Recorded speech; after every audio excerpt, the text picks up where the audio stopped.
Assassin's Creed is really about history and credible world. We're playing with a history that is, without trying to spoil things, extends back, anywhere from 80 to 100,000 years from today and extends as far into the future as, we have time to make games. Two specifics about Assassin's Creed. The first one, it's a huge universe spanning across many different mediums with many different characters, events, locations.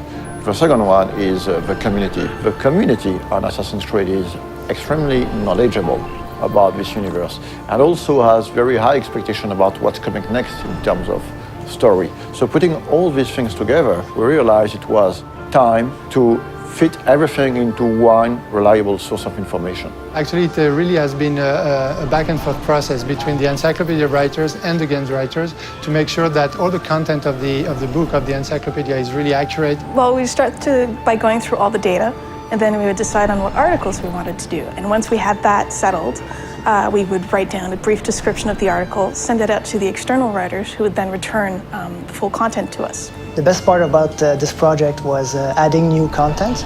Every time you get a chance to work on a brand like Assassin's Creed, it just makes your day, We are covering and unveiling a lot of information on characters such as Altair, Ezio, Desmond Miles, Subject 16, but also new assassins such as Shao Jun. One of the very first challenges was dealing with so much data. Assassin's Creed has been around for a while and has a wealth of information from both the story standpoint within the game universe and just history in general. So going through all of that and figuring out what might be most interesting to put in the encyclopedia was very much the first challenge that I encountered. The franchise isn't defined necessarily by a single character, it's defined more by these institutions.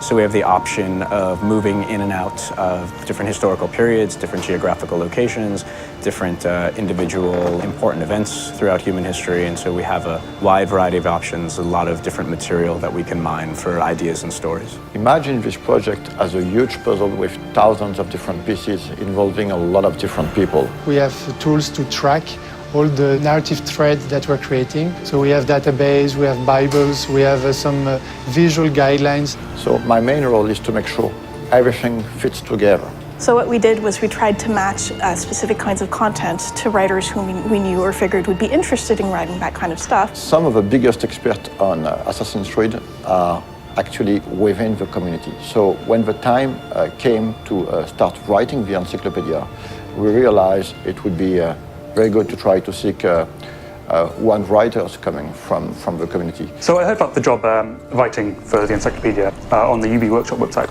and I thought, well, it's about video games, it's about history, so it seemed perfect for me. We were really surprised by the reaction. We got hundreds of submissions, and some of them were very, very good. Well, most of the stuff I wrote was biographies, so of both the characters purely from the games and historical figures behind it. To make a long story short, instead of hiring one person, we finally hired 5 writers coming from the community. What I tried to do is dispatch the articles based on some of the test submissions they'd sent in, seeing what they liked to write best, and then we kept it contextually similar. We tried to minimize the risk of bad overlapping and maximize the opportunities of cross-referencing. As for the design aspect of the encyclopedia, we worked with a local agency called Double Echo. They were crucial to the creative process. For example, during earlier discussions, we decided to only use production concept arts to illustrate the encyclopedia, as opposed to 3D renders or marketing assets.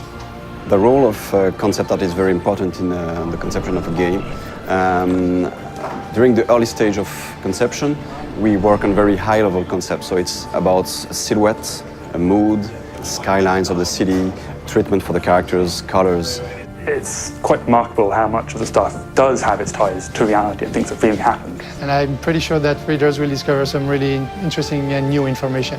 For example, in the encyclopedia, we're gonna reveal some information about the Templars, among other things, but actually the encyclopedia is gonna have some spoilers, so if you haven't played the game, just wait to read it. This encyclopedia is available in Europe in the Animus edition that you can find at retail. For more information, check on assassinscreed.com, and it is also available as a standalone worldwide on ubworkshop.com.